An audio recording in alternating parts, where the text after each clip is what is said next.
Hi, me again with some more, well, ideally the final part of the Universal Declaration of Human Rights. So yes, unfortunately there are some large ones again this time, so I do apologise to anyone who doesn't like the reading elements of it all, but you know, the information's there for those who do. Those who perhaps prefer to read, then again, you know, my verbal interpretation and what have you is there again for those who perhaps don't, etc. You get the idea. Do want to clarify, last time there was the whole housing tax issue. I did have someone sort of personally mention it to me. And I didn't perhaps tie it in as well as I should have. It was more kind of, you know, about the fact of if the state has a duty, if you will, to take care of its citizens, really, and the people, you know, who obviously make that state, the humans of that area, then those kind of things are perhaps not doing that, and that's kind of the point that I was trying to make there. So apologies if you were also perhaps a little confused as to how that linked. But anyway, let's carry on with what we've got here, because we are finishing today and I don't want this to be a long one. So, Article 25.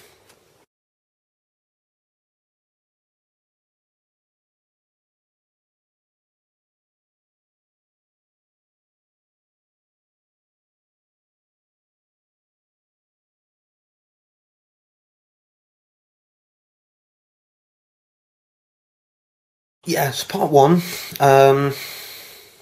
Yeah, this is where, again, kind of welfare and what have you does come into effect again. Too many agains in that sentence. Never mind.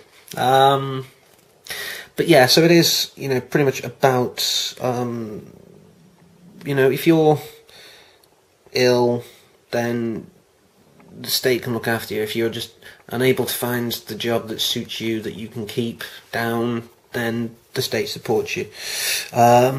If you know, if there is basically, you know, some other kind of, you know, anything that stops you or severely limits you in earning a living in the way that you see fit and the way that is right for you and society, then boom, there you are. That's that covered. And of course, the secondary part. Yeah, children are pretty important. Whether, you know, the actual, whether they're actually sort of born into, if you like, you know, the typical and nuclear kind of family environment, or not. You know, single parents who didn't have, you know, who weren't married to the partner. That's cool. That child still counts. It's still a human. So Article 26. One of my, again, one of my favourites.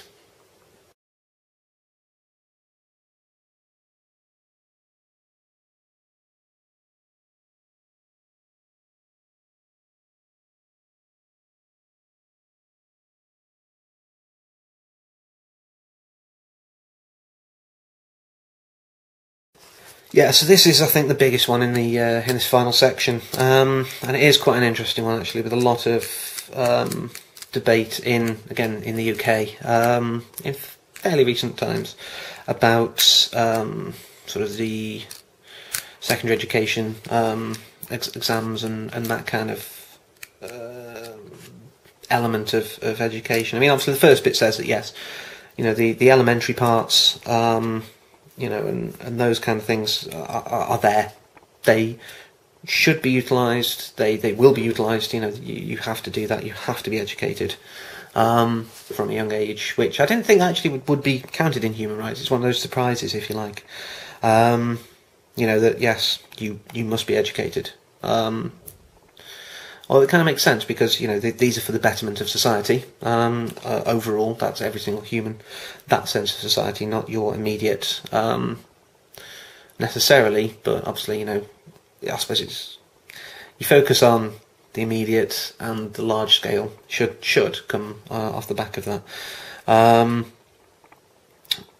Now there is, of course, you know, where you have in some countries issues about what the child is being taught, not necessarily agreeing with the parents' beliefs and things like that. This is where it gets a little confusing, and how you can almost say that it contradicts the freedom of expression and choice and things like that, because it's kind of saying that, well, this education should teach understanding and respect and all that kind of thing, to be groovy, to further this peaceful mindset and outlook and approach to the world. Now, I would not consider, for example, some of the things taught in schools to be reaching that aim in some schools, and perhaps conversely, I wouldn't consider some of the objections people have to the education systems in whatever country, to necessarily breaching this. I feel that they're actually kind of trying not to allow this to happen, but in a way they are exercising part 3 of this, where obviously they have the choice of education that should be given their children. See, that's the interesting thing. So it's like everyone's got the right, and it's compulsory to a degree, but the parents have the prior right to choose the education. So this is how homeschooling and things like that work. So yeah, Article 27.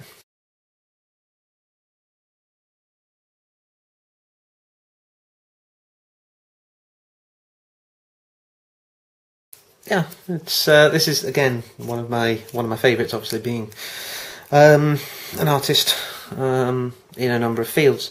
So yeah, everyone can partake in artistic pursuits. Awesome. Also, because I like to obviously encourage knowledge and the spread of knowledge, if you hadn't guessed, which is really the pure definition of science, but even like taken in its normally accepted terms, obviously of laboratories and all those kind of researches. Yes, again, everyone should share in that. Beautiful. And of course the second part is, effectively copyright. That's that boiled down. Your intellectual property / copyright should be protected, and this is something where the US actually really kind of, I think, sets an example that should be followed entirely. You did it, it's yours. You don't have to go through a load of rigmarole. It's just kind of like, yeah, you did it, it's yours. It's accepted. There's not any confusion in that, which is nice. So yeah, Article 28.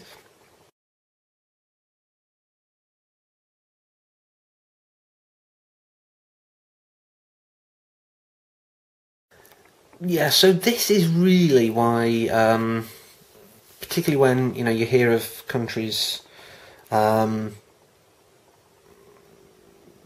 know, sort of being retaliated against, if you like, for creating and promoting acts of war. And the UN's kind of like, well, we've got to step in, and encourages all the member states to step in. That's enforcing this. It's like, well, you're not kind of going along with this. You're breaching everyone's rights to have that social order, to have that international order. And that's perfectly sensible. And perfectly acceptable. I like it. Article 29. I'm getting quite excited that we're like on the penultimate one. But yeah, here it is.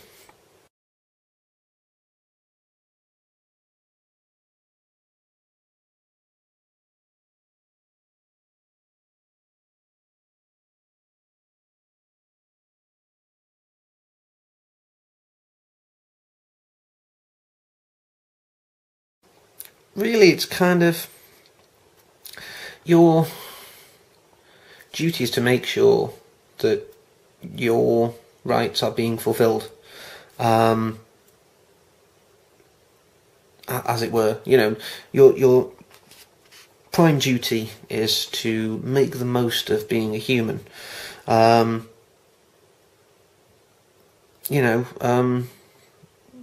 Because in doing that, you are then able to make the most of yourself.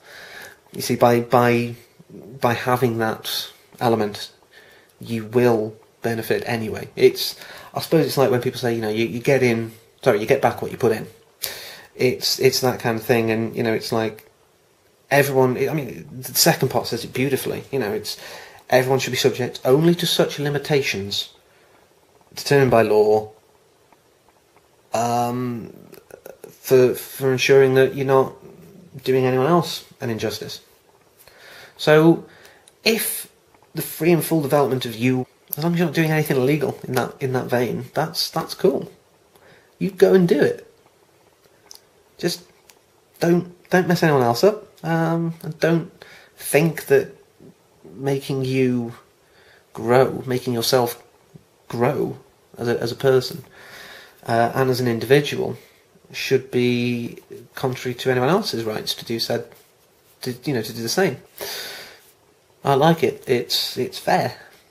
That's a word you don't hear very often. So, Article 30.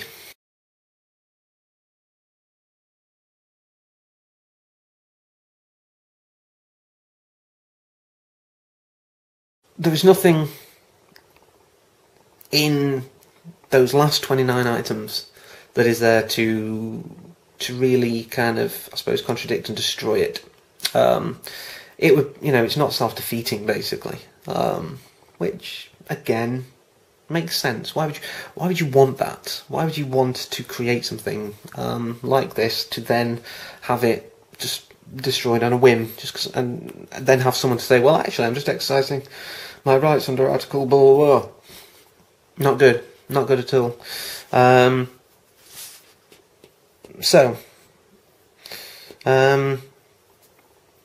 Yeah, that's the UDHR, the Universal Declaration of Human Rights, as agreed in 1948 on the 10th of December by the General Assembly of the United Nations in full. Yes, it's taken 5 videos of approximately an hour and a quarter in total. So, but I hope I've made it clear and not sort of oversimplified it too much, because I don't want people getting the wrong interpretations necessarily. And like I say, any of my inputs, any of my interpretations of those parts of this are entirely mine. I just obviously thank you for taking the time to watch it, and if you can spare a moment to spread this kind of information to others, not necessarily people who you think perhaps need the reminder, but just so people know, because the people that need the reminder are often the people who actually should know. So, again, in my opinion and from my experience, so it's something to take on board. And there are things such as the ECHR, which is the European Convention on Human Rights, which, despite something that I did see the other day actually, isn't saying, well, this supersedes it. No, the ECHR is, as it says in itself, they're taking steps to enforce certain of those rights. They're saying, well, we're going to enforce these stronger than the others. But they are kind of almost like the most important ones that they're enforcing anyway, with the rights to, with regards to obviously the sanctity of life, and, basically they're the ones that are kind of like, yeah, we need to keep people alive and well. There is a lot more in that, more about, I think, the legalities as well, of making sure people aren't detained unfairly, because that's pretty bad. But anyway, that's a whole different thing, and the ECHR can also be found from a number of sources which I'll post. I've rambled on enough anyway. Be here next week with something else, maybe more frivolous. So until then, thank you for watching. Happy birthday to my sister, Kerry. And see you next time. Take care.